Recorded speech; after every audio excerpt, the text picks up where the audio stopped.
MPSCच्या अभ्यासक्रमामध्ये राज्यघटना हा विषय महत्त्वाचा मानला जातो आणि MPSCच्या प्रश्नपत्रिकांमध्ये किंवा MPSC मार्फत घेतल्या जाणाऱ्या विविध परीक्षांच्या प्रश्नपत्रिकांमध्ये राज्यघटना या विषयाचं जर आपण वेटेज पाहिलं तर या विषयावरती सखोल प्रश्न विचारले जातात. राज्यसेवा पूर्व परीक्षा, राज्यसेवा मुख्य परीक्षेमध्ये एक वेगळा विषय म्हणून याचा समावेश केला गेलेला आहे. याशिवाय PSI, STI असिस्टंट अशा विविध परीक्षांमध्ये या विषयावरती सखोल प्रश्न विचारले जातात. त्यामुळे हा विषय महत्त्वाचा मानला जातो. पण या विषयाबद्दल विचार केला तर विद्यार्थ्यांना संपूर्ण अभ्यास करून सुद्धा 50 ते 60% प्रश्न सोडवता येतात असं दिसून आलेलं आहे. यामध्ये सर्वात महत्त्वाचं म्हणजे या विषयामधील संकल्पना समजावून घेणं महत्त्वाचं आहे. आणि या सगळ्या संकल्पना जर आपल्याला सविस्तरपणे समजावून घेता आल्या तर मला वाटतं हा विषय आपल्या स्पर्धा परीक्षेमध्ये खूप सोप्या पद्धतीनं आपल्याला याची तयारी करता येतील. मग या विषयाची तयारी करताना आपण अगदी बेसिक ज्याला आपण म्हणतो देशामधील शासनाचं स्वरूप कसं आहे, नागरिक आणि शासन यांच्यामधील संबंध कसे आहेत, याशिवाय याच्याशी संबंधित कायदे नियम, वेगवेगळ्या स्तरावरील शासनामधील संबंध, वेगवेगळ्या संस्था, शासन आणि नागरिक यांच्यामधील संबंध, अशा प्रकारे आपण या राज्यघटनेमधील सगळ्या तरतुदी संकल्पनांच्या माध्यमातून अगदी सोप्या पद्धतीने समजावून घेणार आहोत. सुरुवातीला आपण राज्यघटना म्हणजे नेमकं काय हे समजावून घेऊयात. राज्यघटनेमध्ये नेमका कशाचा समावेश असतो हे जर आपल्याला कळालं तर पुढं हा विषय अगदी सोप्या पद्धतीने समजण्यासाठी आपल्याला मदत होईल. राज्यघटनेमध्ये देशातील शासनाचं स्वरूप नेमकं कसं आहे, नागरिक आणि शासन यांच्यातील संबंध कसे आहेत, याच्याशी संबंधित असणारे कायदे नियम, याशिवाय राज्यघटना वेगवेगळ्या स्तरावरील शासनामधील संबंध कसे आहेत, शासन आणि नागरिक याच्यामधील संबंध कसे आहेत, कोणत्या प्रमुख बाबींशी संबंधित आहेत, याविषयी अभ्यास राज्यघटनेमध्ये केला जातो. आणि राज्यघटना ही शासन संस्थेचा मूलभूत कायदा मानली जाते.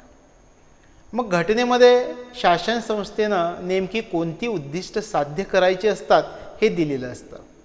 घटनेमध्ये घटनात्मक आराखड्याची, वेगवेगळ्या स्तरावरील शासकीय संरचनेची, याशिवाय वेगवेगळ्या स्तरावरील शासकीय अंगांची तरतुदी या राज्यघटनेमध्ये नमूद केलेल्या असतात. अशा प्रकारे राज्यघटनेमध्ये या घटकांचा समावेश असतो. म्हणजे आपण राज्यघटनेमधील नेमका कोणत्या तरतुदींचा अभ्यास करणार आहोत, कोणत्या बाबींविषयी समजावून घेणार आहोत, तर राज्यघटनेमध्ये या सर्व बाबींचा समावेश होत असतो. मग भारताच्या घटनेची रचना कशी आहे हे आपण समजावून घेऊयात. 26 जानेवारी 1950ला आपली घटना अंमलामध्ये आली. भारताच्या घटनेचा जर विचार केला तर सध्या एक प्रस्तावना, 25 भाग आणि 12 अनुसूची आहेत. आपण या ठिकाणी 25 भागांचा उल्लेख केला, पण घटनेमध्ये या भागांचं विभाजन प्रकरणांमध्ये केलं गेलेलं आहे हे या ठिकाणी लक्षात ठेवावं. आणि या प्रकरणांमध्ये एक किंवा जास्त कलमांचा समावेश केला गेलेला आहे आणि काही भागांमध्ये थेट कलमांचा समावेश सुद्धा करण्यात आलेला आहे. अशा पद्धतीनं आपल्या भारताच्या घटनेची रचना करण्यात आलेली आहे. यानंतर आपण शासन व्यवस्थेचा आराखडा कसा आहे हे समजावून घेऊयात. भारताच्या घटनेचा विचार केला तर घटनेमध्ये देशासाठी संसदीय शासन व्यवस्थेची तरतूद केलेली आहे. आणि भारताच्या घटनेमध्ये राष्ट्राध्यक्ष, ज्यांना आपण राष्ट्रपती म्हणतो, ते नामधारी कार्यकारी प्रमुख असतात. मग वास्तव कार्यकारी प्रमुख कोण असतात याचा जर आपण विचार केला तर वास्तव कार्यकारी प्रमुख पंतप्रधान असतात. आणि अशीच रचना राज्य पातळीवरती सुद्धा केली गेलेली आहे. म्हणजे राज्यस्तरावरती राज्यपाल नामधारी प्रमुख असतात आणि राज्यस्तरावरती मुख्यमंत्री शासन प्रमुख असतात. अशा प्रकारे भारताची संसदीय शासन व्यवस्था आहे आणि यालाच आपण संघराज्यीय प्रकारची व्यवस्था म्हणून ओळखलं जातं. आता या ठिकाणी आपण म्हणतो की भारताची जी संसदीय शासन व्यवस्था आहे त्याला आपण संघराज्यीय प्रकारची व्यवस्था म्हणून ओळखतो. पण घटनेमध्ये काय उल्लेख आहे याचा जर आपण विचार केला तर घटनेमध्ये भारताचं वर्णन राज्यांचा संघ, युनियन ऑफ स्टेट्स असं केलेलं आहे. भारतामध्ये संघराज्य आणि घटक राज्य यामध्ये कार्यकारी आणि कायदेकारी हे जे अधिकार आहेत या अधिकारांची विभागणी केली गेलेली आहे. भारतामध्ये न्यायव्यवस्थेचं स्वरूप एकात्मिक आहे. न्यायिक अधिकारांची विभागणी केली गेलेली नाही हे या ठिकाणी लक्षात ठेवावं.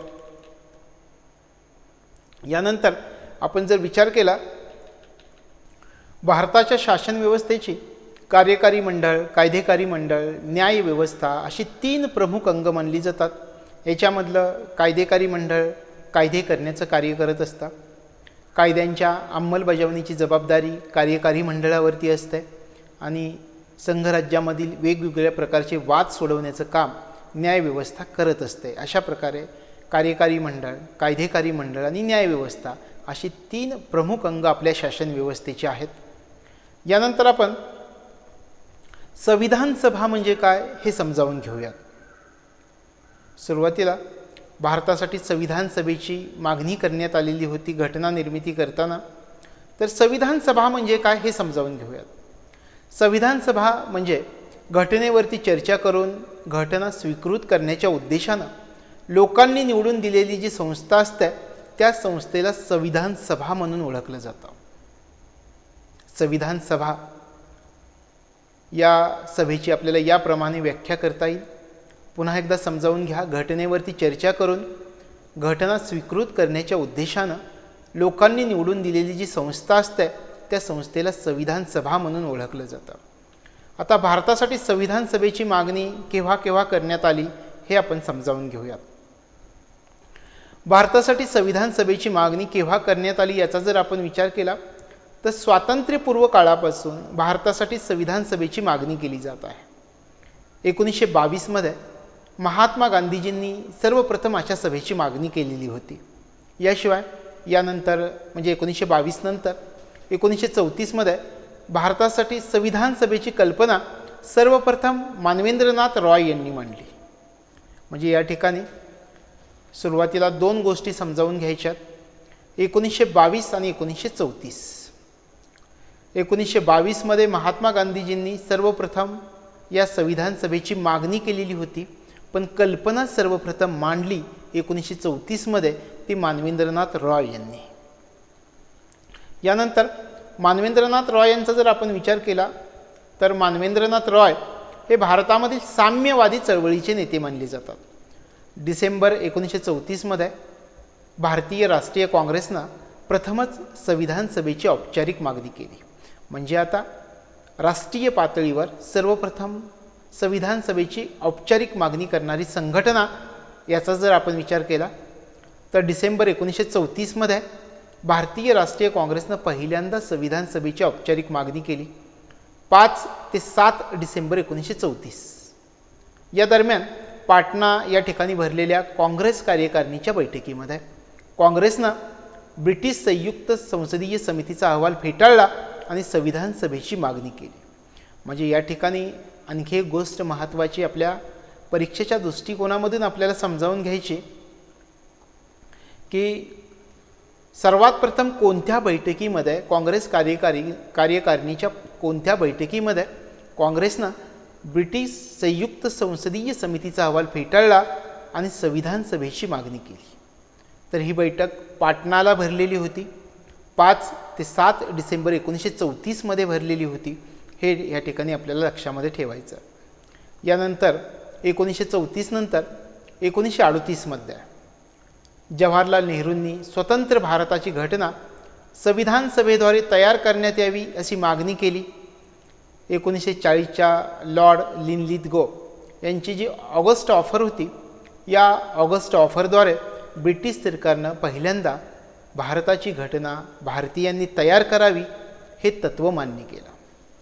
आता या ठिकाणी 1940 आणि 1938 याची तुलना आपल्याला करायची.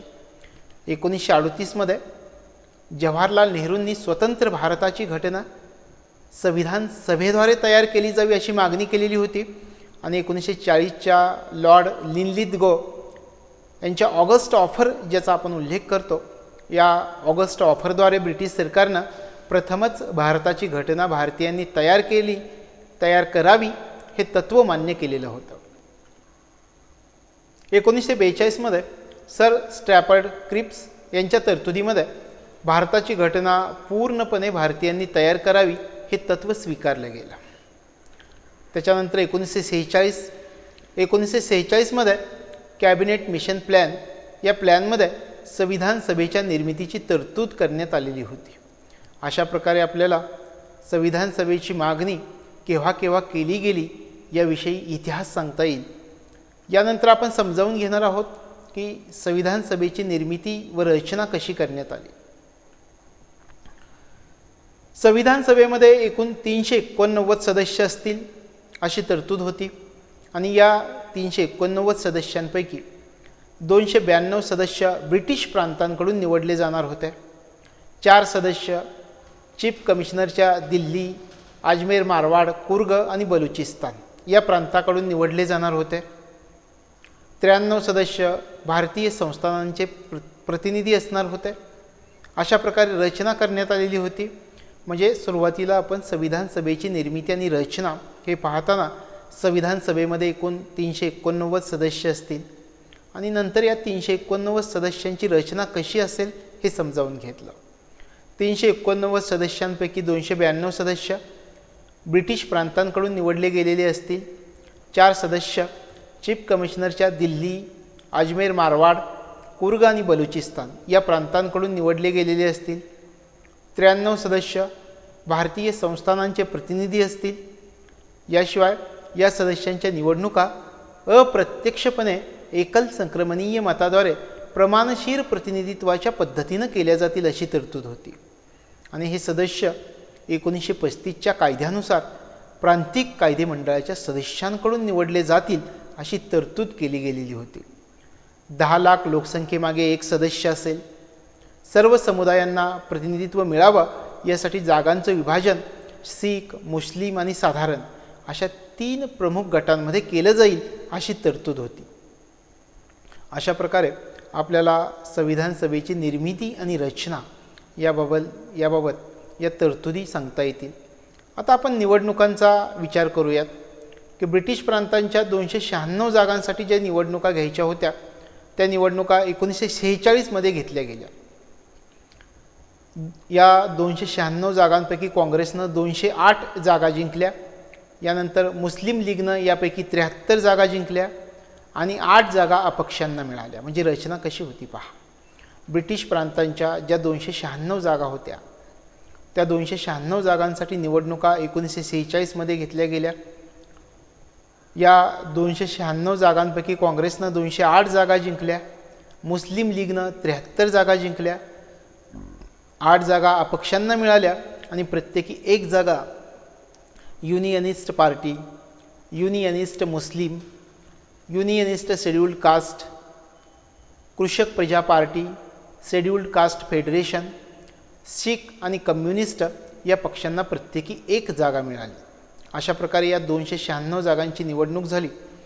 आता संस्थानिकांना संविधान सभेमध्ये भाग न घेण्याचा निर्णय घेतलेला होता. यामुळं संस्थानिकांच्या ज्या 93 जागा होत्या त्या 93 जागा भरल्या जाऊ शकल्या नाहीत.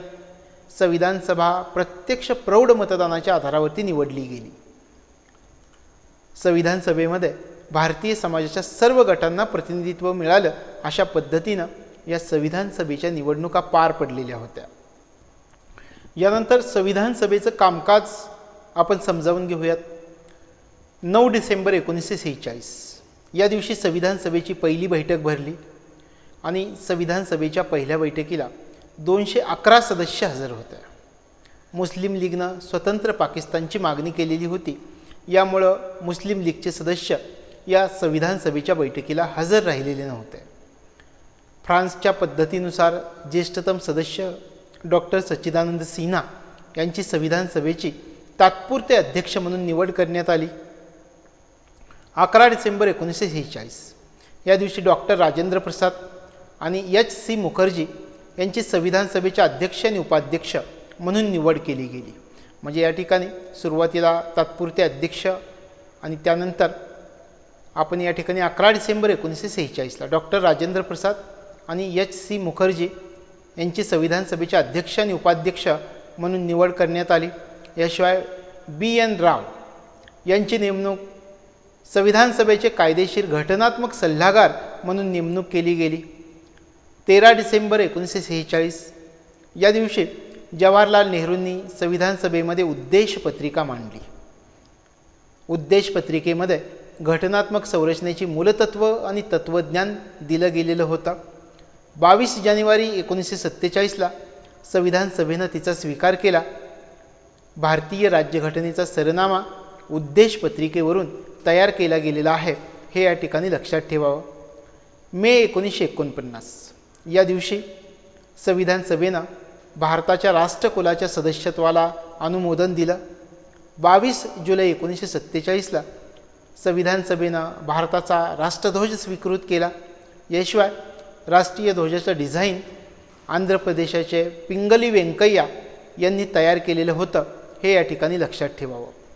24 जानेवारी 1950ला संविधान सभेनं भारताचं राष्ट्रगीत आणि राष्ट्रगान याचा स्वीकार केला. 24 जानेवारी 1950 या दिवशी संविधान सभेची शेवटची बैठक झाली आणि संविधान सभेच्या या शेवटच्या बैठकीमध्ये 26 जानेवारीपासून लोकसभेच्या निवडणुका होईपर्यंत संविधान सभेलाच तात्पुरती संसद म्हणून घोषित केलं गेलं. निवडणुका होईपर्यंत भारताचे पहिले राष्ट्रपती म्हणून डॉक्टर राजेंद्र प्रसाद यांची नेमणूक केली गेली. अशा प्रकारे आपल्याला संविधान सभेच्या कामकाजाविषयी माहिती सांगता येईल. संविधान सभेचं हे जे कामकाज पार पाडलं, या कामकाजामधील विविध तरतुदी आपल्याला परीक्षेच्या दृष्टिकोनामधून लक्षात ठेवाव्या लागणार आहेत. आता संविधान सभेच्या रचनेमध्ये बदल झाला, हा बदल कोणत्या स्वरूपाचा होता हे आपण समजावून घेऊयात. 3 जून 1947 या दिवशी माउंट बॅटन योजना जाहीर केली गेली आणि या माउंट बॅटन योजनेच्या आधारावरती 5 जुलै 1947ला ब्रिटिश पार्लमेंटनं भारतीय स्वातंत्र्याचा कायदा 1947 संमत केला. म्हणजे या ठिकाणी हे लक्षात ठेवायचं की माउंट बॅटन योजनेच्या आधारावरती 5 जुलै 1947ला ब्रिटिश पार्लमेंटनं भारतीय स्वातंत्र्याचा कायदा 1947 संमत केला आणि भारतीय स्वातंत्र्याच्या कायद्याला 18 जुलै 1947ला ब्रिटिश राज्यसत्तेची मान्यता मिळाली. भारतीय स्वातंत्र्याच्या कायद्यानं भारत आणि पाकिस्तान ह्या 2 राष्ट्रांची निर्मिती झाली. 28 एप्रिल 1947 या दिवशी बडोदा, बिकानेर, जयपूर, पटियाला, रेवा आणि उदयपूर हे जे 6 संस्थानं होती, या 6 संस्थानिकांनी संविधान सभेमध्ये प्रवेश केला. अशा प्रकारे आपल्याला या संविधान सभेच्या रचनेमधील बदल म्हणून जर विचारलं तर अशा प्रकारे संविधान सभेच्या रचनेमध्ये बदल घडून आलेला होता, हे समजावून घ्यावं. आता आपण भारतीय स्वातंत्र्याचा कायदा 1947 अन्वये संविधान सभेच्या बाबतीमध्ये कोणता बदल झाला हे समजावून घेऊयात. भारतीय स्वातंत्र्याचा कायदा 1947 अन्वये संविधान सभेला पूर्णपणे सार्वभौम बनवलं गेलं. संविधान सभेला कायदे मंडळाचा दर्जा दिला गेला. संविधान सभेची बैठक जेव्हा घटना निर्मितीच्या कामासाठी होते तेव्हा डॉक्टर राजेंद्र प्रसाद अध्यक्ष म्हणून काम करत असत. संविधान सभा स्वतंत्र भारताचं पहिलं कायदे मंडळ म्हणून ओळखली गेली. याशिवाय संविधान सभा कायदे मंडळ म्हणून काम करताना जी.व्ही. मावळणकर अध्यक्ष असत. 17 नोव्हेंबर 1947ला जी.व्ही. मावळणकर यांचे अध्यक्ष म्हणून निवड केली गेली. संविधान सभेची कामं 26 नोव्हेंबर 1949 पर्यंत चालली. 26 जानेवारी 1950 ते मार्च 1952 या काळापर्यंत संविधान सभेनं तात्पुरती संसद म्हणून काम केलेलं होतं. म्हणजे या 2 वर्षासाठी आपल्याला म्हणता येईल 26 जानेवारी 1950 ते मार्च 1952 या कालावधीमध्ये संविधान सभेनं तात्पुरती संसद म्हणून काम केलेलं होतं. पाकिस्तानमध्ये गेलेल्या क्षेत्रामधील जे मुस्लिम लीगचे सदस्य होते ते सदस्य संविधान सभेमधून बाहेर पडले. याशिवाय मुस्लिम लीगचे सदस्य संविधान सभेमधून बाहेर पडले, यामुळे संविधान सभेची सदस्य संख्या 299 झाली आणि या 299 सदस्यांपैकी 229 सदस्य पूर्वीच्या ब्रिटिश प्रांतांचे प्रतिनिधी होते. या 299 सदस्यांपैकी 70 सदस्य संस्थानिकांचे प्रतिनिधी होते आणि प्रांतांमधील असणाऱ्या सदस्यांपैकी सर्वाधिक प्रतिनिधी संयुक्त प्रांताचे होते आणि त्यांची संख्या 55 होती. अशा प्रकारे भारतीय स्वातंत्र्याचा कायदा 1947 अन्वये संविधान सभेच्या बाबतीमध्ये वेगवेगळे बदल झालेले होते, हे या ठिकाणी लक्षात ठेवावं. आता आपण संविधान सभेच्या समित्या समजावून घेऊयात. संविधान सभेनं घटना निर्मितीची जी वेगवेगळी कामं आहेत ती कामं पूर्ण करण्यासाठी समित्यांची निर्मिती केलेली होती. आता या ठिकाणी सुरुवातीला संविधान सभेच्या समित्यांची निर्मिती का करण्यात आली होती हे आपण समजावून घेतलं की संविधान सभेनं घटना निर्मितीची जी वेगवेगळी कामं होती ती कामं पूर्ण करण्यासाठी समित्यांची निर्मिती केलेली होती आणि याच्यामध्ये 8 प्रमुख समित्या होत्या आणि इतर समित्या गौण होत्या. आता आपण काही प्रमुख समित्या आणि त्यांच्या अध्यक्ष समजावून घेऊयात.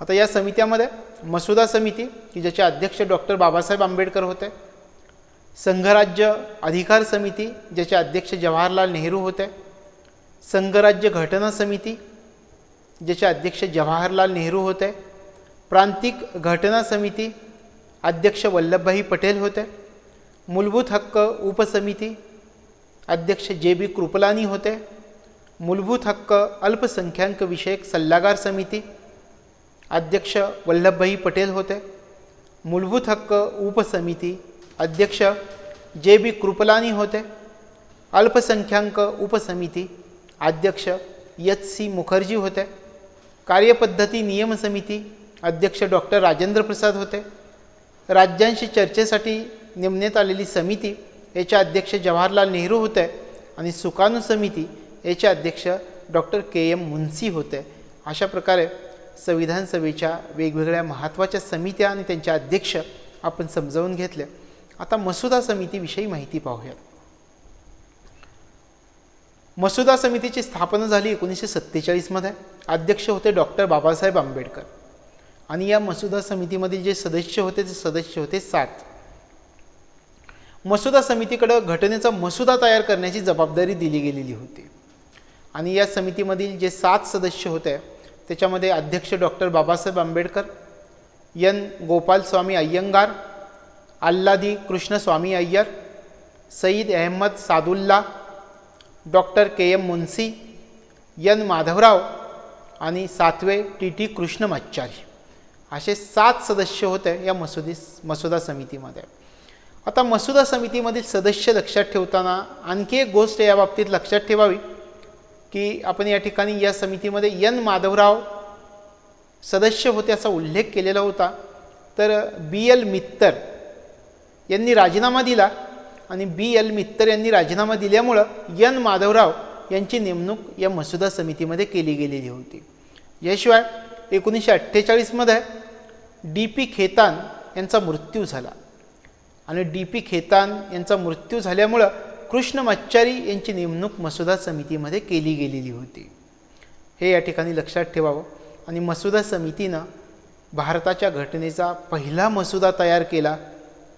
यामुळं मसुदा समितीचं महत्त्व एक वेगळ्या पातळीवरती आहे असं आपल्याला समजावून घेता येईल. घटनेचा जो पहिला मसुदा होता तो पहिला मसुदा फेब्रुवारी 1948 मध्ये प्रकाशित केला गेलेला होता. भारतीय जनतेच्या मसुद्यामध्ये सुधारणा सुचवण्यासाठी 8 महिन्यांचा कालावधी दिला गेलेला होता. आता हा जो 8 महिन्यांचा कालावधी दिला गेलेला होता यामध्ये जनतेची मतं आणि जनतेच्या सूचना लक्षामध्ये घेऊन ऑक्टोबर 1948 मध्ये दुसरा मसुदा तयार केला गेला आणि दुसरा मसुदा संविधान सभेच्या अध्यक्षांना 24 ऑक्टोबर 1948 सादर करण्यात आला. अशा प्रकारे आपल्याला या मसुदा समितीबद्दल सविस्तर माहिती समजावून घेता येईल. आता आपण घटनेची स्वीकृती आपण या ठिकाणी उल्लेख केला होता की दुसरा मसुदा संविधान सभेच्या अध्यक्षांना 24 ऑक्टोबर 1948 सादर केला गेलेला होता. यानंतर डॉक्टर बाबासाहेब आंबेडकरांनी 4 नोव्हेंबर 1948 घटनेचा अंतिम मसुदा संविधान सभेमध्ये मांडला. आता मसुद्याचे 3दा वाचन झालं. 26 नोव्हेंबर 1949 घटना स्वीकृत करण्यात आली आणि उपस्थित 284 सदस्यांनी या घटनेवरती सह्या केल्या. या दिवशी भारतीय जनतेनं संविधान सभेच्या माध्यमामधून ही घटना स्वीकृत केली. 26 नोव्हेंबर 1949 स्वीकृत करण्यात आलेली जी मूळ घटना होती, या मूळ घटनेमध्ये प्रस्तावना, 22 भाग, 395 कलम आणि 8 परिशिष्ट ज्याला आपण अनुसूची म्हणतो त्यांचा समावेश या 26 नोव्हेंबर 1949 या दिवशी मूळ घटनेमध्ये होता. एक प्रस्तावना, 22 भाग, 395 कलम आणि 8 परिशिष्ट ज्यांना आपण अनुसूची म्हणून ओळखतो यांचा समावेश या 26 नोव्हेंबर 1949 या दिवशी घटनेमध्ये होता. आता घटनेच्या अंमलाचा जर आपण विचार केला तर 26 जानेवारी 1950 पासून घटनेचा अंमल आपल्या देशामध्ये सुरू झाला.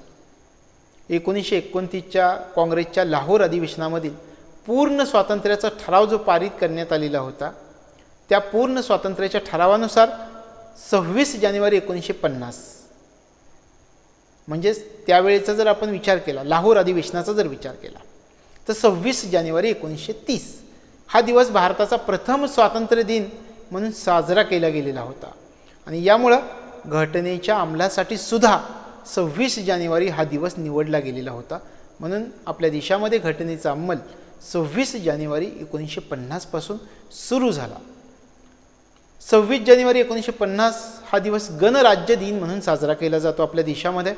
आणि घटनेचं जे कलम 394 आहे, त्या कलम 394 नुसार घटनेमधील काही तरतुदींचा अंमल 26 नोव्हेंबर 1949 रोजी सुरू झालेला होता. या ठिकाणी लक्षात ठेवायचं आहे. आता या ठिकाणी दोन वेगवेगळ्या गोष्टी आहेत. आपण म्हणतोय की 26 जानेवारी 1950ला घटनेचा अंमल सुरू झाला, पण या ठिकाणी आपण असाही उल्लेख करतो की घटनेच्या कलम 394 नुसार घटनेमधील काही तरतुदींचा अंमल 26 नोव्हेंबर 1949ला सुरू झालेला होता. मग कुठल्या, आता याच्यामध्ये आपल्याला उल्लेख केला की काही तरतुदींचा अंमल, मग त्या तरतुदी कोणत्या होत्या? 393 कलमामधील नागरिकत्व, निवडणुका, तात्पुरती संसद, तात्पुरत्या तरतुदी आणि लघु शीर्षक याबाबतच्या तरतुदी 26 नोव्हेंबर 1949ला सुरू झालेल्या होत्या. यानंतर जी घटना तयार करण्यात आली ती त्यासाठी जवळजवळ 64 लाख रुपये खर्च करण्यात आला. 2 वर्षे 11 महिने आणि 18 दिवसांचा कालावधी लागला. काही ठिकाणी घटनेला जो कालावधी लागला त्या ठिकाणी 2 वर्षे 11 महिने आणि 17 दिवस असं दिलेलं आहे प्रामुख्याने पाठ्यपुस्तकांमध्ये. पण या ठिकाणी लक्षात ठेवताना 2 वर्षे 11 महिने आणि 18 दिवस हा कालावधी लक्षात ठेवावा. अशा प्रकारे 64 लाख रुपये खर्च झाला आणि 2 वर्ष 11 महिने आणि 18 दिवसांच्या कालावधीमध्ये घटना तयार करण्यात आली. घटना निर्मितीसाठी संविधान सभेची 11 सत्र झाली. संविधान सभेनं 199 दिवस काम केलं. मसुदा समितीनं 114 दिवस मसुद्यावरती काम केलेलं होतं. याशिवाय भारताची राज्यघटना तयार करताना घटनाकर्त्यांनी जगातील 60 देशांच्या घटनांचा विचार केलेला होता.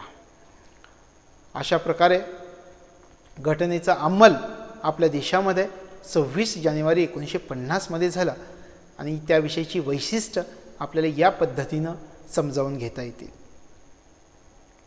आता आपण भारताच्या घटनेची प्रमुख वैशिष्ट्य काय आहे ते समजावून घेऊया. एक सर्वात महत्त्वाचं प्रमुख वैशिष्ट्य आपल्या घटनेचं मानलं जातं की भारताची घटना लिखित घटना आहे. लिखित घटना एका विशिष्ट वेळी तयार केली जाते. सर्व तरतुदींचा स्पष्ट समावेश या घटनेमध्ये असतो. एक दस्तऐवज म्हणून एका निश्चित तारखेपासून अशी लिखित घटना अंमलामध्ये येत असते. लिखित घटनेचा जर विचार केला तर लिखित घटनेमध्ये देशातील प्रशासनामधील महत्त्वाच्या सर्व संस्था, सर्व संघटना यांचा उल्लेख किंवा समावेश असतोच असं नाही, हे पण लक्षात ठेवावं. याचं उदाहरण आपल्याला देता येईल की आपल्या देशाचं नियोजन मंडळ, आपल्या देशाच्या नियोजन मंडळाला घटनात्मक दर्जा नाही. म्हणजे काय? लिखित घटनेमध्ये देशाच्या प्रशासनामधील महत्त्वाच्या सगळ्या संस्था, सर्व संघटना यांचा उल्लेख किंवा समावेश असेलच असं नाही. असंही लिखित घटनेचं एक वैशिष्ट्य आपल्या लक्षामध्ये ठेवावं. याशिवाय भारताची घटना जगामधील सर्व लिखित घटनांपैकी सर्वात मोठी घटना मानली जाते. आता आपल्याला असंही म्हणता येईल की भारताची घटना खूपच सर्वसमावेशक आहे, विस्तृत आहे तपशीलवार विवेचन याच्यामध्ये देण्यात आलेलं आहे. 1949च्या मूळ घटनेमध्ये एक प्रस्तावना, 22 भाग, 395 कलम आणि 8 अनुसूची होत्या. पण 1951 नंतर आपल्या देशामध्ये अनेकदा घटना दुरुस्त्या करण्यात आल्या. भाग 7 वगळण्यात आला. भाग 4A म्हणजे मूलभूत कर्तव्य, भाग 9A नगरपालिकांशी संबंधित तरतुदी, 9B सहकारी सोसायट्या, 16A न्यायाधिकरण हे भाग, याशिवाय 9वी, 10वी, 11वी आणि 12वी अनुसूची यांचा समावेश आपल्या घटनेमध्ये नंतरच्या काळामध्ये केला गेलेला आहे. घटना दुरुस्त्यांद्वारे घटनेमध्ये नवीन कलमं आपल्या टाकण्यात आलेली आहेत. याशिवाय काही नवीन कलमं तर टाकण्यात आली, पण काही कलमंही वगळण्यात सुद्धा आपल्या घटनेमध्ये आलेली आहेत. सध्या भारताच्या घटनेचा जर विचार केला तर 25 भाग आहेत, 459 कलमं आणि 12 अनुसूची म्हणजे 12 परिशिष्ट सध्या भारताच्या घटनेमध्ये आहेत. अमेरिकेच्या घटनेचा जर तुम्ही विचार केला तर आपण म्हणतोय आपल्या घटनेमध्ये 459 कलमं आहेत, पण अमेरिकेच्या घटनेमध्ये फक्त 7 कलमं आहेत. प्रत्येक तरतूद अगदी सविस्तरपणे, विस्तृतपणे, सखोलपणे भारताच्या घटनेमध्ये नमूद केलेली गेलेली आहे. कोणत्याही तरतुदीचा स्पष्ट अर्थ समजला पाहिजे, द्विधा अवस्था निर्माण नाही झाली पाहिजे याची काळजी घटनाकर्त्यांनी घेतलेली होती. म्हणून आपली घटना विस्तृत, सर्वसमावेशक, जगातली सर्वात मोठी घटना मानली जाते. आता पुन्हा एकदा आपण विचार करूयात की भारताची घटना सर्वात मोठी होण्याची याची नेमकी कारणं कोणती आहेत. भारताची घटना जगामध्ये जी सर्वात मोठी आहे याची नेमकी कारणं कोणती आहेत याचा जर आपण विचार केला तर आपल्या घटनाकर्त्यांनी जगामधील वेगवेगळ्या घटनांचा अनुभव भारतीय घटनेमध्ये समाविष्ट केलेला आहे. जगातल्या वेगवेगळ्या घटनांचा जो अनुभव आपल्या घटनाकर्त्यांना आला तो अनुभव घटनाकर्त्यांनी आपल्या घटनेमध्ये समाविष्ट केला गेलेला आहे. याशिवाय देशातील प्रशासनाशी संबंधी जी मूलभूत तत्त्वं आहेत त्या मूलभूत तत्त्वांचं तपशीलवार विवेचन आपल्या घटनेमध्ये केलं गेलेलं आहे.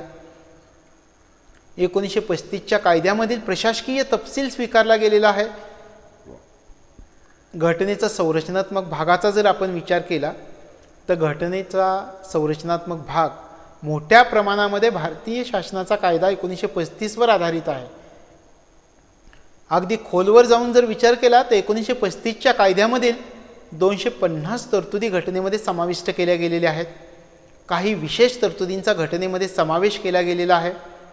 केंद्र आणि राज्य या दोन्हींची घटना एकाच घटनेमध्ये समाविष्ट केली गेलेली आहे. जम्मू काश्मीर या राज्यासाठी कलम 370 अन्वये विशेष तरतुदी केल्या गेलेल्या आहेत. राज्यांच्या प्रादेशिक, आता या ठिकाणी एक गोष्ट लक्षात ठेवायची की जम्मू काश्मीर या राज्याचा आपण उल्लेख केला की जम्मू काश्मीर या राज्यासाठी कलम 370 अन्वये विशेष तरतुदी केल्या गेलेल्या आहेत. आणि त्याचप्रमाणे काही राज्यांसाठी, काही भागांसाठी, काही समाजासाठी सुद्धा विशेष तरतुदी भारताच्या राज्यघटनेमध्ये नमूद केलेल्या आहेत. राज्यांचे प्रादेशिक प्रश्न आणि त्यांच्या मागण्या सोडवता याव्यात यासाठी कलम 371 ते कलम 371J यांच्यामध्ये त्यांच्यासाठी विशेष तरतुदी केल्या गेलेल्या आहेत. याशिवाय आपल्या देशामध्ये जी प्रादेशिक भिन्नता आहे या भिन्नतेमुळे संघ आणि राज्य यांचे संबंध कसे असतील याचं तपशीलवार विस्तृत विवेचन घटनेमध्ये दिलं गेलेलं आहे. उदाहरणार्थ केंद्र सरकार आणि राज्य सरकार यांच्यामध्ये कायदेकारी संबंध कसे असतील, प्रशासकीय संबंध कसे असतील, या दोन्हींमध्ये वित्तीय अधिकारांचं वितरण कसं केलं जाईल याचा विचार आपल्या स्पष्ट तरतुदी, विचार म्हणण्यापेक्षा स्पष्ट तरतुदी विस्तृतपणे, सखोलपणे आपल्या घटनेमध्ये नमूद केल्या गेलेल्या आहेत. घटनेमध्ये मूलभूत हक्क, मार्गदर्शक तत्व, मूलभूत कर्तव्य यांचं विस्तृत आणि तपशीलवार वर्णन आपल्या घटनेमध्ये केलं गेलेलं आहे. म्हणजे आपण या ठिकाणी या अगोदर उल्लेख केलेला होता की जवळजवळ 60 देशांच्या घटनांचा विचार आपल्या घटनेमध्ये केला गेलेला आहे आणि त्यातून महत्त्वाच्या तरतुदी सगळ्या भारताच्या घटनेमध्ये समाविष्ट केलेल्या आहेत. महत्त्वाच्या म्हणजे इतर देशामधील ज्या ज्या चांगल्या तरतुदी होत्या त्या सगळ्या चांगल्या तरतुदी आपल्या घटनेमध्ये समाविष्ट करण्यात आलेल्या आहेत. आणि यामुळं भारताच्या घटनेचा आकार मोठ्या प्रमाणामध्ये वाढलेला आहे. या प्रकारे आपल्याला उल्लेख करता येईल. भारताची घटना जगामध्ये सर्वात मोठी का आहे तर याच्यामुळे मोठी आहे. आता मग भारताच्या घटनेचे स्रोत कोणते आहेत याचा आपण विचार करूयात. काय काय घेतलं, महत्त्वाच्या गोष्टी फक्त समजावून घेऊयात. आपण म्हटलं होतं की 1935च्या कायद्यान्वये 250 तरतुदी घेतलेल्या आहेत. ह्याच्यातल्या प्रमुख तरतुदींचा जर आपण विचार केला तर संघराज्याची योजना, न्यायव्यवस्थेची रचना, लोकसेवा आयोग, याशिवाय आणीबाणी, राज्यपालाचं पद आणि प्रशासकीय तपशील यांचा समावेश घटनेमध्ये जो केला गेलेला आहे तो 1935च्या कायद्यावरून केला गेलेला आहे. याशिवाय ब्रिटिश घटनेवरून आपण काही तरतुदी घेतलेल्या आहेत.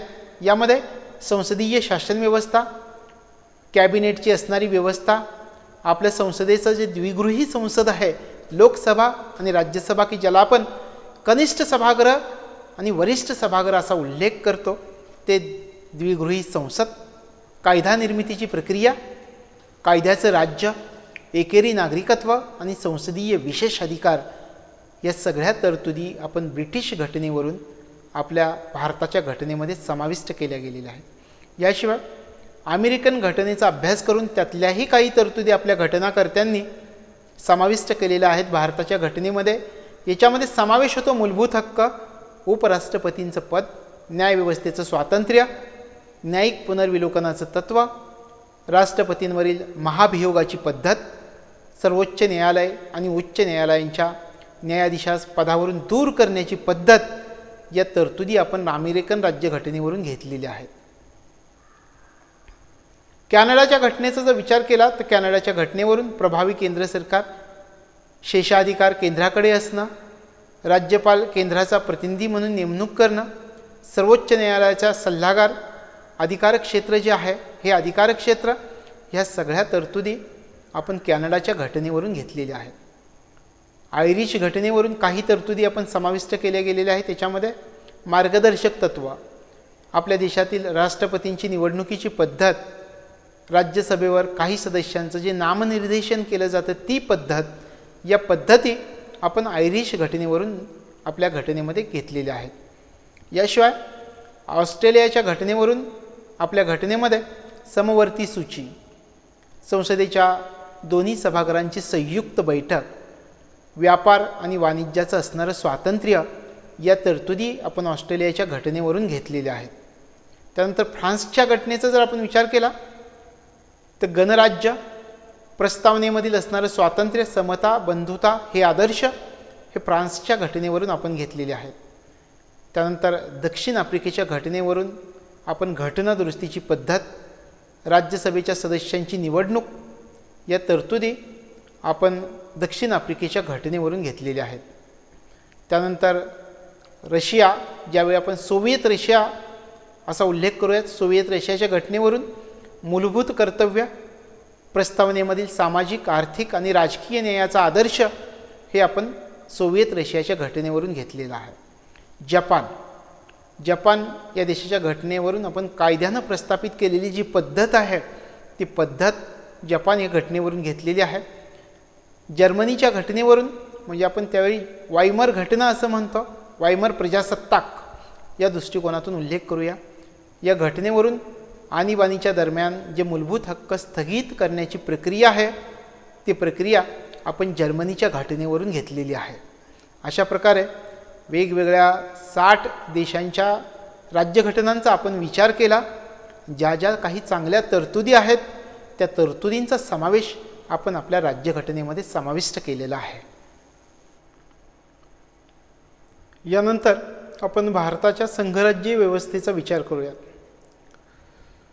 भारताची संघराज्य व्यवस्था समजावून घेताना आपण सुरुवातीला उल्लेख करतोय की भारताच्या घटनेनं संघराज्यीय शासन व्यवस्था निर्माण केलेली आहे. असं जरी आपण म्हणत असलो तरीसुद्धा भारतीय घटनेमध्ये एकात्मक आणि गैरसंघात्मक वैशिष्ट्य दिसून येतात. उल्लेख आहे संघराज्यीय शासन व्यवस्था, पण संघराज्य शासन व्यवस्थेची जी काही वैशिष्ट्य नाहीत ती वैशिष्ट्यसुद्धा म्हणजे एकात्मक आणि गैरसंघात्मक अशी वैशिष्ट्य भारतीय घटनेमध्ये आढळून येते. उदाहरणार्थ, आपल्या देशामध्ये प्रभावी केंद्र शासनाची असणारी पद्धत, एकच घटना, एकेरी नागरिकत्व, एकात्मिक न्यायव्यवस्था, अखिल भारतीय सेवा, आणीबाणीविषयक करण्यात आलेल्या तरतुदी, या तरतुदी ज्या आहेत या तरतुदी गैरसंघात्मक वैशिष्ट्य आहेत. हे या ठिकाणी लक्षात ठेवावं. आणि घटनेमध्ये जर तुम्ही विचार केला तर घटनेमध्ये संघराज्य या शब्दाचा उल्लेख कुठेच नाही. कलम 1 मध्ये भारताचं वर्णन राज्यांचा संघ असं आहे, संघराज्य असा वर्णन नाही. कलम 1 मध्ये भारताचं वर्णन राज्यांचा संघ असं केलेलं आहे, युनियन ऑफ स्टेट्स, राज्यांचा संघ, संघराज्याचा उल्लेख घटनेमध्ये कुठेही नाही. हे या ठिकाणी लक्षात ठेवावं. आता एक या ठिकाणी आपण पुन्हा पुन्हा उल्लेख करतो की संघराज्यीय शासन पद्धती आहे. मग प्रश्न असा निर्माण होतो की भारताच्या घटनेमध्ये संघराज्य या शब्दाचा उल्लेख का करण्यात आला नाही. त्याला डॉक्टर बाबासाहेब आंबेडकरांनी मत व्यक्त केलेलं आहे याच्यावरती. बाबासाहेब म्हणतात की भारताचं संघराज्य राज्यांच्या करारानं निर्माण झालेलं नाही आणि घटक राज्यांना संघराज्यामधून फुटून बाहेर पडण्याचा अधिकार नाही. म्हणून भारताच्या घटनेनं संघराज्य या शब्दाचा उल्लेख केलेला नाही असं मत डॉक्टर बाबासाहेब आंबेडकरांनी नमूद केलेलं आहे. मग भारताची जी संसदीय शासन व्यवस्था आहे त्या संसदीय शासन व्यवस्थेची महत्त्वाची वैशिष्ट्य कोणती आहेत हे आपण समजावून घेऊयात. सुरुवातीला आपण उल्लेख केला होता की राष्ट्राध्यक्ष राष्ट्रपती आहेत पण नामधारी कार्यकारी प्रमुख आहेत. पंतप्रधान वास्तव कार्यकारी प्रमुख असतात. यानंतरचं वैशिष्ट्य म्हणजे मंत्रिमंडळाची कायदेमंडळाप्रती सामुदायिक जबाबदारी असते. मंत्री कायदेमंडळाचे सदस्य असतात, म्हणजे संसदेचे सदस्य असतात. कायदेमंडळामध्ये बहुमत असणाऱ्या पक्षाचं सरकार असतं. कनिष्ठ सभागृह म्हणून या ठिकाणी लक्षात ठेवायचं की कनिष्ठ सभागृह या ठिकाणी आपल्या संसदेमध्ये द्विगृही संसद असं म्हणतो आपण, लोकसभा आणि राज्यसभा या दोन्ही सभागृहांच्या बाबतीमध्ये एक गोष्ट लक्षात ठेवायची की कनिष्ठ सभागृह म्हणजे लोकसभा आणि या सभागृहाचं विसर्जन होतं. वरिष्ठ सभागृह म्हणजे राज्यसभा, याचं विसर्जन होत नाही, ते स्थायी सभागृह आहे. याशिवाय भारताची संसद ब्रिटिश पार्लमेंटप्रमाणे सार्वभौम संस्था नाही, हे या ठिकाणी लक्षात ठेवायचं आहे. तर भारताची राज्यसंस्था ही गणराज्य आहे. आता या ठिकाणी ब्रिटिश संसदेप्रमाणे सार्वभौम संस्था नाही, कारण ब्रिटिश राज्यसंस्था ही घटनात्मक राजेशाही आहे आणि भारतीय राज्यसंस्था ही लोकांनी निर्माण केलेलं गणराज्य आहे. ह्या दोन्हीमधला हा फरक आपल्याला समजावून घ्यावा लागेल आणि ही आपली वैशिष्ट्य आहेत. याशिवाय आपल्या घटनेमध्ये म्हणजे वैशिष्ट्य आहे की आपली घटना ताठर आणि लवचिक यांचं एकत्रीकरण मानली जाते.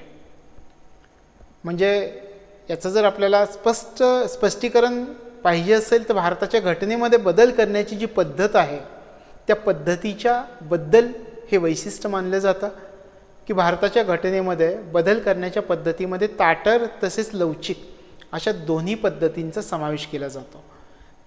आता याच्यामध्ये घटनेची ताठरता किंवा लवचिकता कशाच्या आधारावरती ठरते याचा जर आपण विचार केला तर घटनेची ताठरता किंवा लवचिकता घटनादुरुस्तीच्या पद्धतीच्या आधारावरती ठरत असते. ताठर घटनादुरुस्तीची जी पद्धत असते ती पद्धत अवघड मानली जाते आणि लवचिक घटनेची घटनादुरुस्तीची पद्धत जी असते ती पद्धत सोपी मानली जाते. असा या दोन्हीमधला फरक आहे. आणि घटनादुरुस्तीची पद्धत जी देण्यात आलेली आहे त्याच्याशी संबंधित कलम आहे कलम 368. आता याच्यामध्ये आपल्याला समजावून घ्यायचं की संसदेचं सार्वभौमत्व या ठिकाणी संसदेच्या सार्वभौमत्वाचं तत्व आणि न्यायिक सर्वोच्चता यामधलं संतुलन नेमकं कसं आहे हे आपण समजावून घेऊयात. भारताच्या घटनेमध्ये कायदेमंडळ आणि न्यायमंडळ यांचा अधिकार निर्माण करताना योग्य प्रकारे संतुलन ठेवलं गेलेलं आहे. म्हणजे संसदेला कायदे करण्याचं तसंच घटनादुरुस्ती करण्याचा अधिकार या बाबतीमध्ये संसद सार्वभौम आहे. पण संसदेने जे कायदे केलेले आहेत ते कायदे अथवा घटनादुरुस्त्या घटनात्मक तरतुदींचं उल्लंघन जर करत असतील तर ते रद्द करण्याचा अधिकार न्यायालयांना देण्यात आलेला आहे. यामुळेच न्यायव्यवस्था सर्वोच्च आहे. आणि भारतीय संसद पूर्णपणे सार्वभौम नाही आणि सर्वोच्च न्यायालयसुद्धा पूर्णपणे सर्वोच्च नाही, तर दोघांच्या अधिकारांमध्ये संतुलन निर्माण केलं गेलेलं आहे. म्हणजे या ठिकाणी आपण मुद्दा पाहिला की संसदेला कायदे करण्याचा आणि घटनादुरुस्त्या करण्याच्या बाबतीमध्ये संसद सर्वोच्च आहे. पण संसदेने जे कायदे केलेले आहेत, ज्या घटनादुरुस्त्या केलेल्या आहेत, त्या घटनादुरुस्त्या कायदे घटनात्मक तरतुदींचं जर उल्लंघन करत असतील तर असे कायदे, अशा घटनादुरुस्त्या रद्द करण्याचा अधिकार न्यायालयांना आहे. यामुळं न्यायव्यवस्था सर्वोच्च आहे. म्हणजे भारतीय संसद पूर्णपणे सार्वभौम नाही आणि सर्वोच्च न्यायालयसुद्धा पूर्णपणे सर्वोच्च नाही, तर दोघांच्या अधिकारांमध्ये संतुलन निर्माण केलं गेलेलं आहे. आता संसद आणि न्यायव्यवस्था यांचं संतुलन 1973च्या केशवानंद भारती खटल्याद्वारे प्रस्थापित केलं गेलेलं आहे. हे या ठिकाणी लक्षात ठेवावं. त्यानंतर आणखी वैशिष्ट्य म्हणजे स्वतंत्र आणि एकात्मिक न्यायव्यवस्था आपल्या देशामध्ये कार्यरत आहे. न्यायव्यवस्था एकेरी आणि एकात्मिक बनवण्यात आलेली आहे. आपणा सर्वांना माहिती आहे, सर्वोच्च स्तरावरती सर्वोच्च न्यायालय आहे, राज्य स्तरावरती उच्च न्यायालय आहे आणि उच्च न्यायालयाच्या खालच्या स्तरावरती कनिष्ठ न्यायव्यवस्थेची निर्मिती केली गेलेली आहे.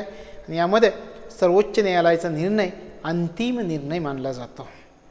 त्याच्या विरोधात कुठेही अपील करता येत नाही. म्हणजे न्यायव्यवस्था एकेरी न्यायव्यवस्था आहे आणि या एकेरी न्यायव्यवस्थेमध्ये केंद्रीय कायदे आणि राज्य अशा दोन्ही प्रकारचे कायदे अंमलामध्ये आणले जातात. आता अमेरिकेतल्या संघराज्यीय न्यायव्यवस्थेचा जर आपण विचार केला, सुरुवातीला भारताची न्यायव्यवस्था आपण समजावून घेतली की एकेरी न्यायव्यवस्था आहे.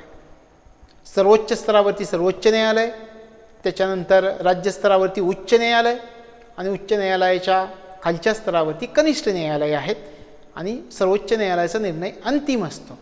पण अमेरिकेचा जर विचार केला तर अमेरिकेच्या संघराज्यीय न्यायव्यवस्थेमध्ये संघराज्यीय कायदे बजावले जातात आणि राज्य न्यायव्यवस्थेद्वारे राज्य कायदे अंमलामध्ये आणले जातात.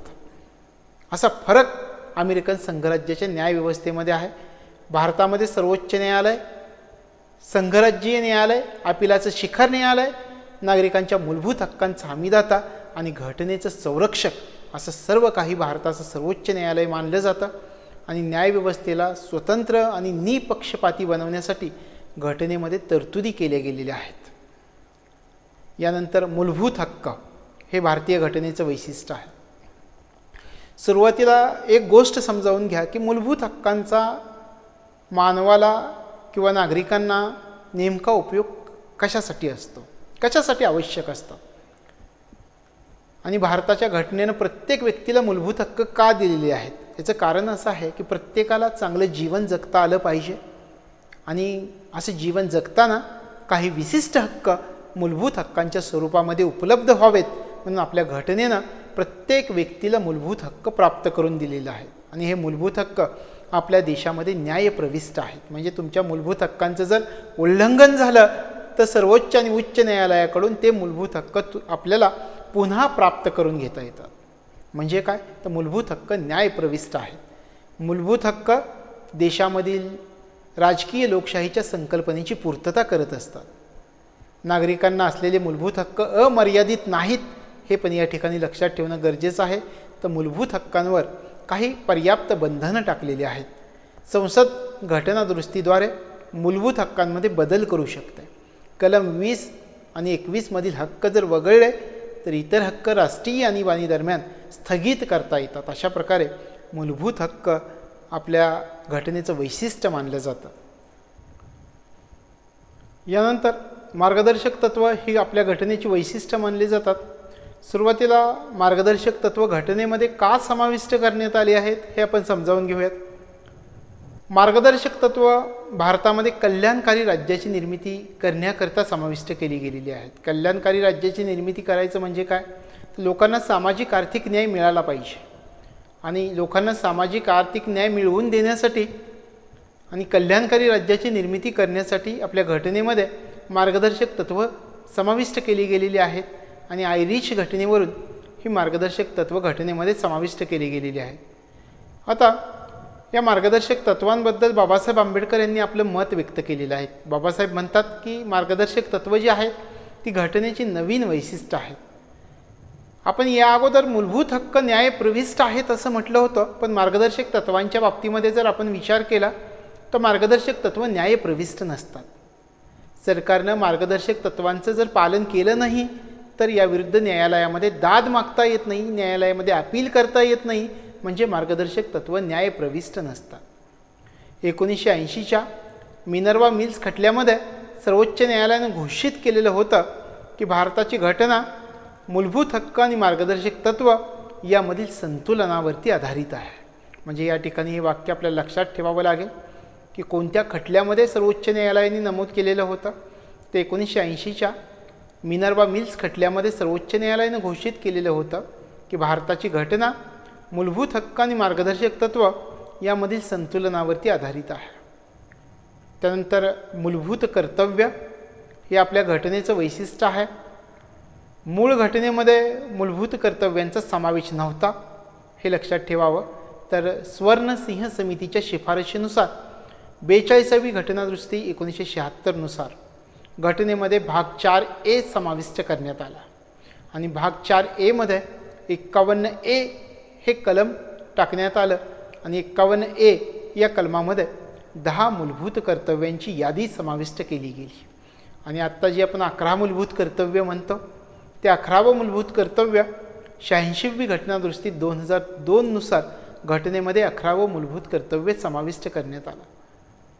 मूलभूत कर्तव्य सुद्धा न्यायप्रविष्ट नाहीत, हे आपल्याला लक्षात ठेवावं लागेल. तर मूलभूत कर्तव्य नेमकी कशासाठी समाविष्ट करण्यात आलेली आहेत? तर मूलभूत कर्तव्य नागरिकांना जाणीव करून देतात की हक्कांचा उपभोग ज्यावेळी आपण घेत असतो त्यावेळी देशाप्रती, समाजाप्रती आणि इतर नागरिकांप्रती आपली काही कर्तव्य असतात, हे मूलभूत कर्तव्य नागरिकांना जाणीव करून देत असतात. यानंतर आणीबाणीविषयक तरतुदी हे आपल्या घटनेचं वैशिष्ट्य आहे. आता सुरुवातीला आपण आणीबाणीची तरतूद आपल्या घटनेमध्ये का करण्यात आली आहे हे समजावून घेऊयात. देशामध्ये जर आपत्कालीन परिस्थिती निर्माण झाली तर या आपत्कालीन परिस्थितीचा सामना करता यावा म्हणून आपल्या देशामध्ये आणीबाणीची तरतूद निर्माण केली गेलेली आहे. आपत्कालीन परिस्थितीमध्ये देशाचं सार्वभौमत्व, एकता, अखंडता, सुरक्षेला धोका, अशा प्रकारे आपत्कालीन परिस्थिती आपल्या देशामध्ये निर्माण होऊ शकते, म्हणून आणीबाणीविषयक तरतुदी करण्यात आलेली आहे. आणि आपत्कालीन स्थितीमध्ये देशाची राजकीय, लोकशाही व्यवस्था आणि घटना यांचं संरक्षण व्हावं यासाठी आणीबाणीबद्दलच्या तरतुदी आपल्या घटनेमध्ये समाविष्ट केल्या गेलेल्या आहेत. आता घटनेमध्ये आणीबाणीविषयीच्या तरतुदी ज्या समाविष्ट केल्या गेलेल्या आहेत त्या 3 प्रकारच्या तरतुदींचा समावेश केला गेलेला आहे. राष्ट्रीय आणीबाणी कलम 352 नुसार, यानुसार युद्ध, परकीय आक्रमण किंवा सशस्त्र उठाव या कारणांवरून ही राष्ट्रीय आणीबाणी जाहीर करता येते. आता घटक राज्यातील आणीबाणी किंवा राष्ट्रपती राजवट कलम 356 किंवा 365 या ठिकाणी 2 कलमं लक्षात ठेवावीत. कलम 356 आणि कलम 365. आता या कलमांचा केव्हा वापर केला जातो तर राज्यातली घटनात्मक यंत्रणा अपयशी जर ठरली तर कलम 356चा वापर करतात आणि केंद्राचे निर्देश राज्यांनी पाळले नाहीत तर कलम 365चा वापर केला जातो. अशा प्रकारे घटक राज्यातील आणीबाणीसाठी कलम 356 आणि कलम 365 अशी 2 कलमं महत्त्वाची आहेत. त्यानंतर वित्तीय आणीबाणी कलम 360शी संबंधित आहे. भारताच्या वित्तीय स्थैर्य किंवा पतपात्रता याला जर धोका निर्माण झाला तर वित्तीय आणीबाणी कलम 360 अनुसार जाहीर करता येते. आणि आणीबाणीच्या काळामध्ये घटक राज्यांचे अधिकार नष्ट होतात आणि ते अधिकार केंद्र सरकारच्या हातामध्ये एकवटत असतात, हे या ठिकाणी लक्षात ठेवावं. याशिवाय एकेरी नागरिकत्व हे भारतीय घटनेचं वैशिष्ट्य मानलं जातं. भारतीय घटनेमध्ये नागरिकांना एकेरी नागरिकत्व प्रदान केलं गेलेलं आहे. भारतीय नागरिकांना जम्मू आणि काश्मीर आणि काही आदिवासी प्रदेश वगळता संपूर्ण देशामध्ये समान नागरी आणि राजकीय अधिकार प्राप्त होत असतात. या ठिकाणी हे लक्षात ठेवायचं की भारतीय नागरिकांना जम्मू काश्मीर आणि काही आदिवासी प्रदेश वगळता संपूर्ण देशामध्ये समान नागरी आणि राजकीय अधिकार प्राप्त होत असतात. देशामधील प्रादेशिक भिन्नता कमी करणं, तसंच सर्व नागरिकांमध्ये राष्ट्रवादाची भावना वाढीस लावणं हा एकेरी नागरिकत्वामागील उद्देश असतो. त्यानंतर प्रौढ मतदानाची पद्धत हे आपल्या घटनेचं वैशिष्ट्य आहे. घटनेमधील कलम 326 सार्वत्रिक प्रौढ मतदान व्यवस्थेची तरतूद आहे आणि 18 वर्षापेक्षा जास्त वयाच्या सर्व प्रौढ व्यक्तींना लोकसभा आणि विधानसभा यांच्या निवडणुकांमध्ये मतदानाचा हक्क आपल्या देशामध्ये देण्यात आलेला आहे. आणि मतदानाचं किमान वय 61वी घटनादुरुस्ती कायदा 1989 अन्वये 21 वर्षावरून 18 वर्ष असं कमी केलं गेलेलं आहे. यानंतर धर्मनिरपेक्ष राज्य हे आपल्या घटनेचं वैशिष्ट्य आहे. भारतामध्ये घटनेनं धर्मनिरपेक्ष राज्याची निर्मिती केलेली आहे. धर्मनिरपेक्ष या राज्याचा, या शब्दाचा उल्लेख जर आपण केला तर घटनेमध्ये प्रस्तावनेव्यतिरिक्त इतर कुठेही धर्मनिरपेक्ष या शब्दाचा उल्लेख आपल्याला दिसून येत नाही. आणि भारताच्या घटनेमध्ये धर्मनिरपेक्षतेच्या सकारात्मक संकल्पनेचा स्वीकार केला गेलेला आहे. म्हणजे भारताचा कोणताही राज्यधर्म नसेल, भारतामध्ये राज्यसंस्थेमार्फत सर्व धर्मांना समान वागणूक दिली जाते. राज्यसंस्थेला किंवा राज्यसंस्था एखाद्या धर्माला अनुकूल आणि दुसऱ्या धर्माला प्रतिकूल असं कोणत्याही प्रकारचं कृत्य आपल्या देशामध्ये केलं जात नाही, हे या ठिकाणी लक्षात ठेवावं. अशा प्रकारे आपल्या देशामध्ये घटनेची वेगवेगळी वैशिष्ट्य आपल्याला सांगता येतील. आता आपण सरनाम्याविषयी माहिती पाहणार आहोत. घटनेची जी प्रस्तावना आहे ती प्रस्तावना आपण समजावून घेणार आहोत. भारतीय राज्यघटनेच्या सुरुवातीला सरनामा दिला गेलेला आहे आणि यालाच आपण उद्देश पत्रिका किंवा प्रस्तावना किंवा प्रास्ताविका असंही म्हणतो. सर्वप्रथम अमेरिकन घटनेमध्ये अशी प्रस्तावना देण्यात आलेली होती आणि प्रस्तावनेमध्ये घटनेचा सार किंवा सारांश दिलेला असतो. नाना पालखीवाला यांनी या प्रस्तावनेला घटनेचं ओळखपत्र म्हणून उल्लेख केलेला आहे. भारताच्या घटनेची प्रस्तावना पंडित जवाहरलाल नेहरूंनी तयार केलेल्या उद्देश पत्रिकेवरती आधारित आहे. पंडित नेहरूंनी उद्देश पत्रिका संविधान सभेमध्ये 13 डिसेंबर 1946ला मांडलेली होती आणि संविधान सभेनं उद्देश पत्रिका 22 जानेवारी 1947ला स्वीकृत केलेली होती. आता आपण भारतीय घटनेची प्रस्तावना काय आहे हे समजावून घेऊयात. आम्ही भारतीय लोक भारताचे सार्वभौम समाजवादी धर्मनिरपेक्ष लोकशाही गणराज्य निर्माण करण्याचा आणि त्याच्या सर्व नागरिकांना सामाजिक, आर्थिक आणि राजकीय न्याय, विचार, अभिव्यक्ती, विश्वास, श्रद्धा आणि उपासना यांचं स्वातंत्र्य, दर्जा आणि संधीची समानता प्राप्त करून देण्याचा आणि सर्वांमध्ये व्यक्तीची प्रतिष्ठा आणि राष्ट्राची एकता आणि एकात्मता यांचं आश्वासन देणारी बंधुता निर्माण करण्याचा गांभीर्यानं निर्धार करून आमच्या संविधान सभेमध्ये आज दिनांक 26 नोव्हेंबर 1949 या दिवशी संविधानाचा स्वीकार करून स्वतः प्रत अर्पण करीत आहोत, अशी आपली सरनामा आहे. आता प्रस्तावनेमधील समाजवादी, धर्मनिरपेक्ष आणि एकात्मता हे जे शब्द आहेत हे शब्द 42वी घटनादुरुस्ती कायदा 1976 नुसार टाकले गेलेले शब्द आहेत. याशिवाय घटनेचा अंमल आपण यापूर्वीही उल्लेख केलेला होता की 26 जानेवारी 1950 पासून आपल्या घटनेचा अंमल सुरू झाला. आता या ठिकाणी प्रस्तावनेबद्दल एक गोष्ट लक्षात ठेवायची की आपल्याला जर विचारलं की प्रस्तावनेमधील तत्त्वज्ञान दर्शवणारे शब्द कोणते आहेत, तर सार्वभौम, समाजवादी, धर्मनिरपेक्ष, लोकशाही, गणराज्य, न्याय, स्वातंत्र्य, समानता, बंधुता, एकता आणि एकात्मता हे प्रस्तावनेमधील जे शब्द आहेत हे प्रस्तावनेमधील शब्द तत्त्वज्ञान दर्शवित असतात, हे या ठिकाणी लक्षात ठेवावं.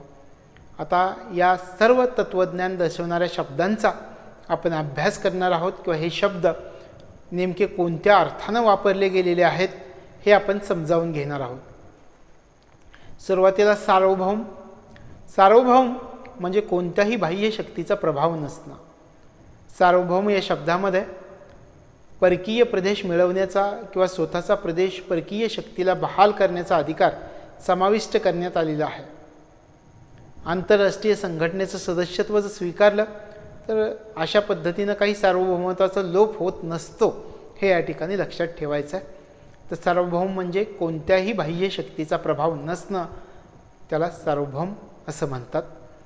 त्यानंतर समाजवादी हा शब्द प्रस्तावनेमध्ये 1976च्या 42व्या घटनादुरुस्तीने टाकला गेलेला शब्द आहे. समाजवादी हा शब्द घटनेमध्ये फक्त प्रस्तावनेमध्ये आहे. घटनेमध्ये समाजवादाचा सार मार्गदर्शक तत्वांच्या स्वरूपामध्ये उपलब्ध करून दिला गेलेला आहे. काँग्रेस पक्षानं 1955मधील तामिळनाडूमधील आवडी अधिवेशनामध्ये समाजवादी समाजरचनेच्या तत्वाचा स्वीकार केलेला होता. घटनेमध्ये समाजवादी या शब्दाचा स्पष्ट उल्लेख केला गेलेला नाही. भारताचा समाजवाद हा लोकशाही समाजवादाचा प्रकार मानला जातो. इंदिरा गांधींनी समाजवादाचा भारताचा स्वतःचा ब्रँड आहे असा उल्लेख त्यावेळी केलेला होता.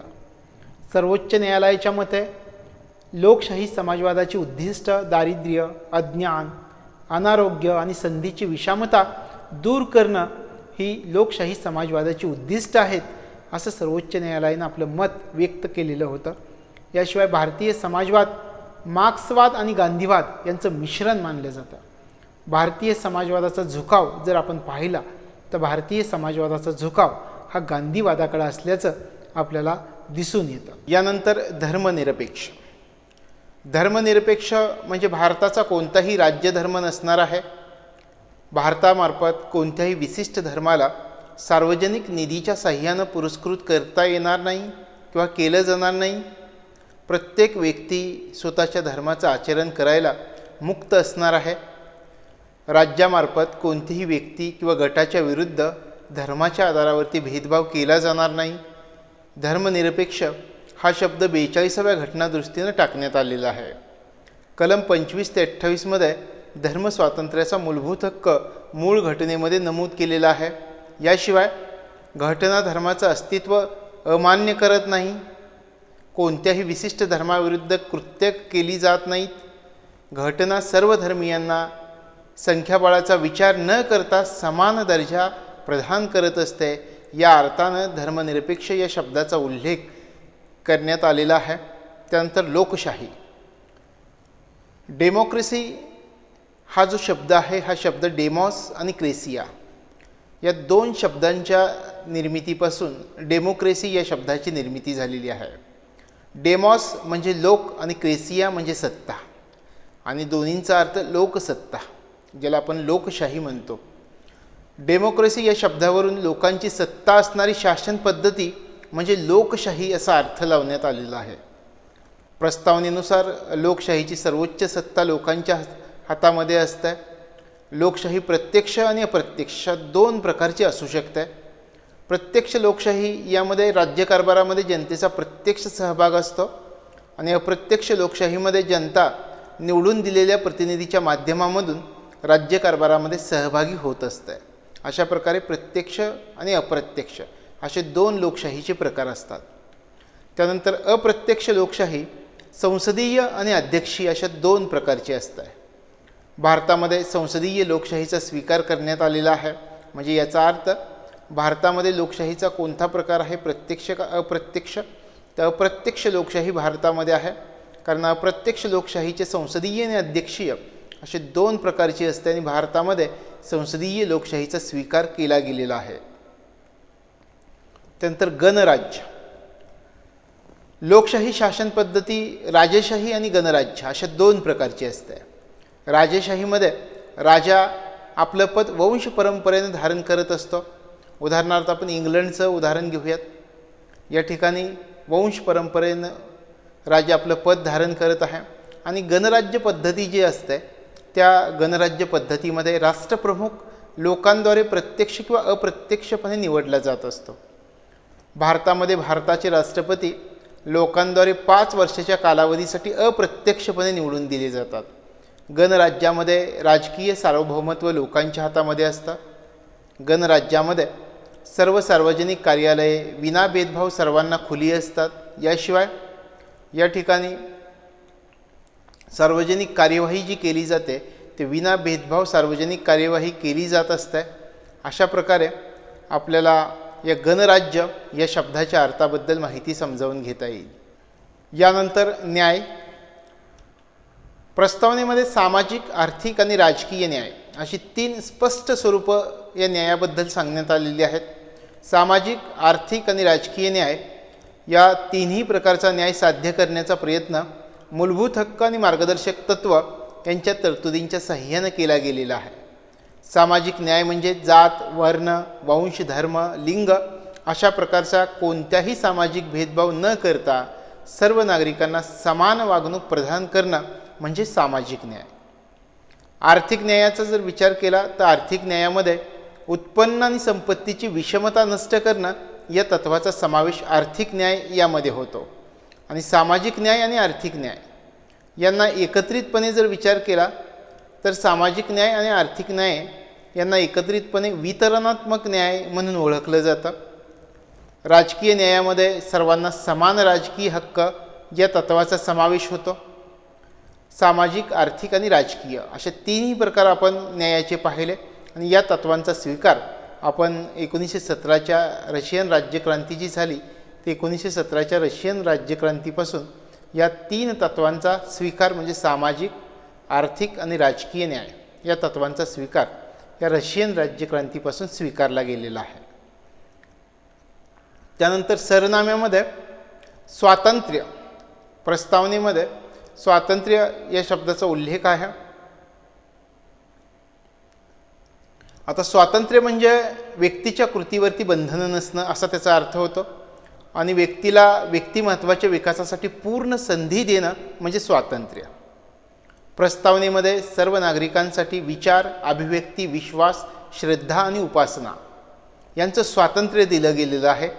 प्रस्तावनेमधील तसंच मूलभूत हक्कांमधील स्वातंत्र्य अमर्यादित नसून गुणात्मक स्वरूपाचं स्वातंत्र्य आहे, हे या ठिकाणी लक्षात ठेवायचं आहे. स्वातंत्र्याची अंमलबजावणी घटनेमध्ये मूलभूत हक्कांच्या हमीच्या स्वरूपामध्ये नमूद केली गेलेली आहे. मूलभूत हक्कांमध्ये आपल्याला वेगवेगळी स्वातंत्र्य दिली गेलेली आहेत.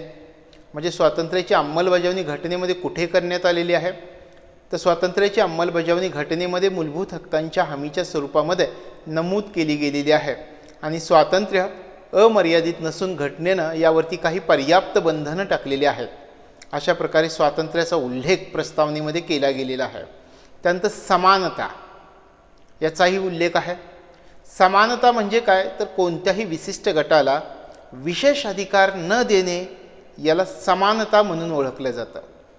प्रस्तावनेमध्ये सर्व भारतीय नागरिकांना दर्जा आणि संधीची समानता दिली गेलेली आहे.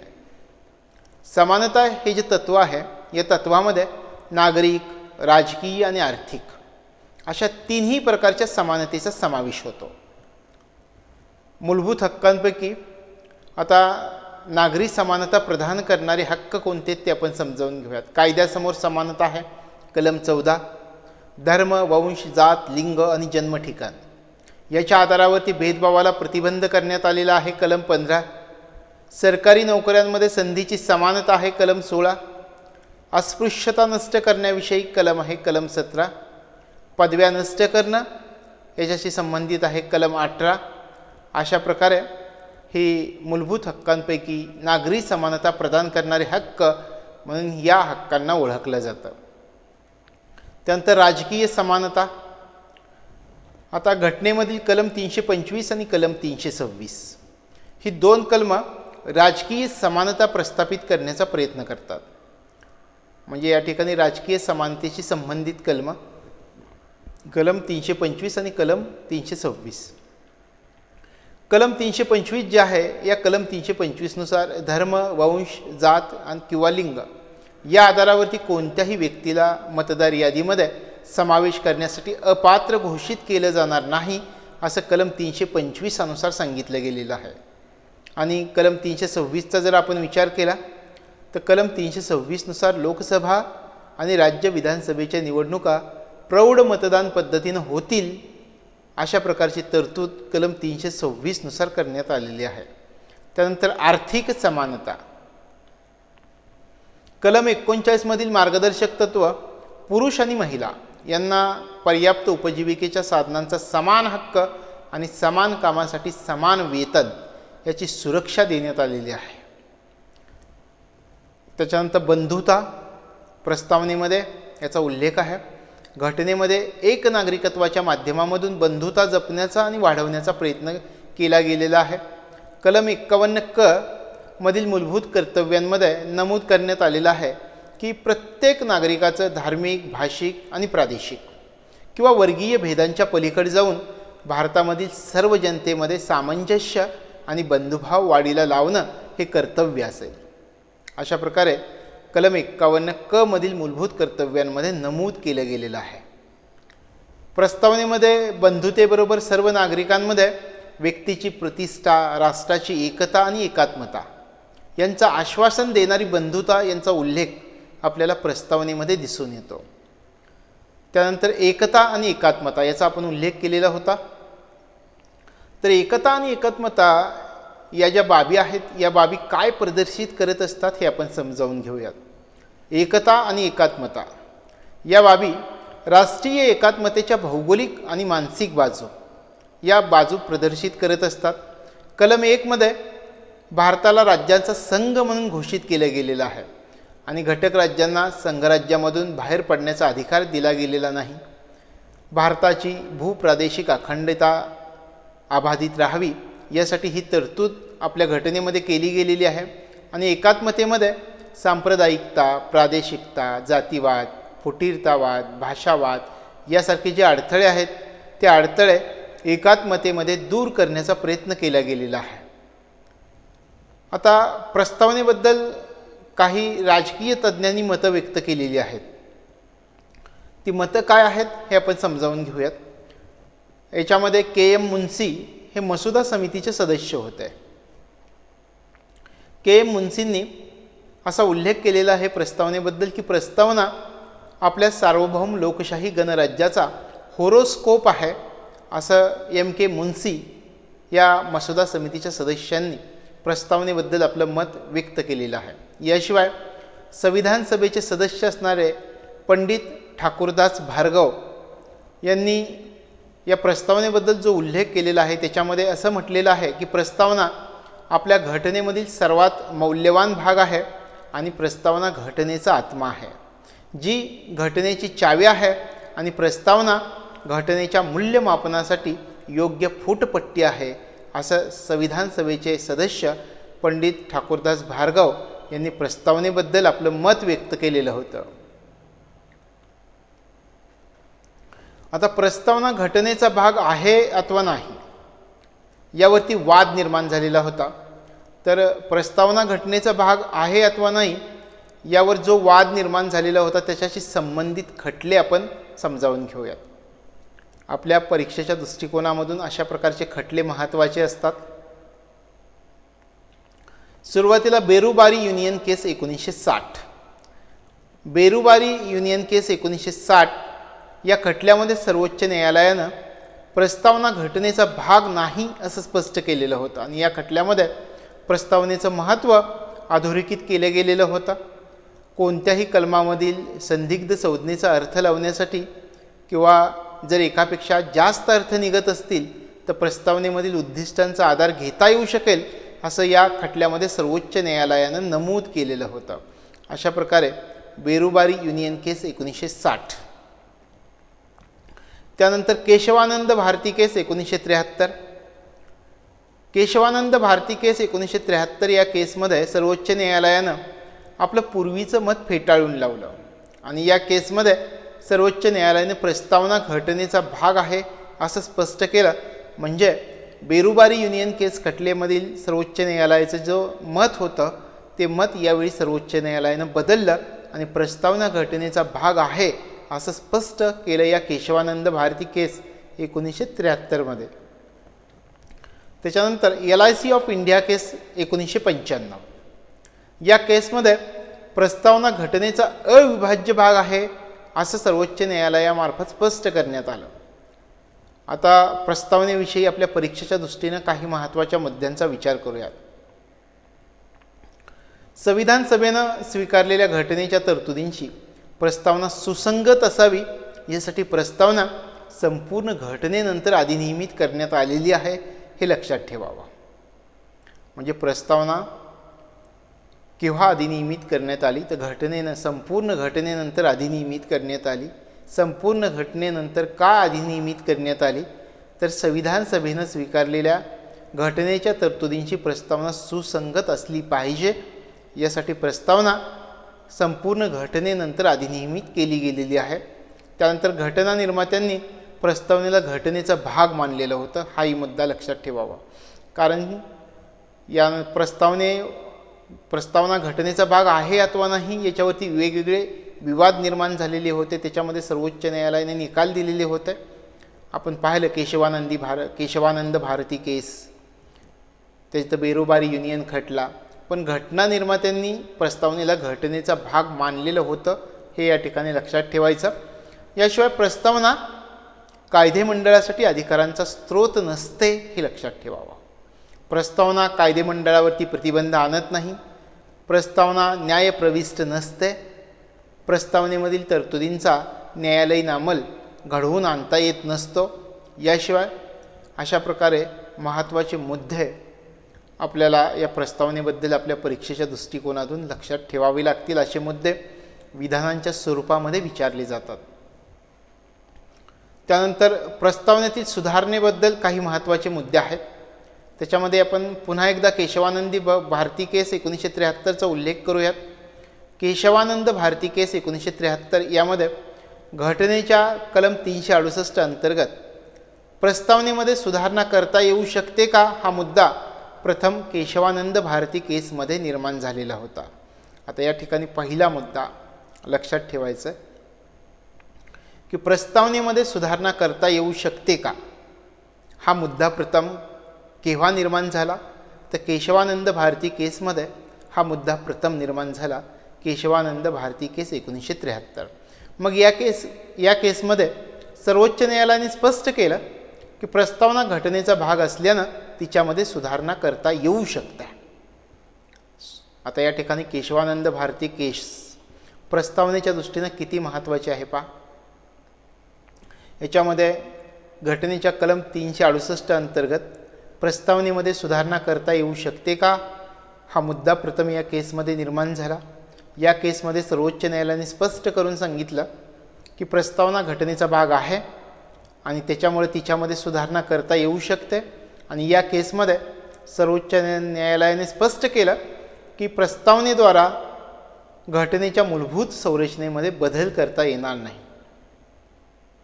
प्रस्तावनेमध्ये 42वी घटनादुरुस्ती 1976 नुसार म्हणजे आत्तापर्यंत फक्त एकदाच सुधारणा करण्यात आलेली आहे, हे या ठिकाणी लक्षात ठेवावं.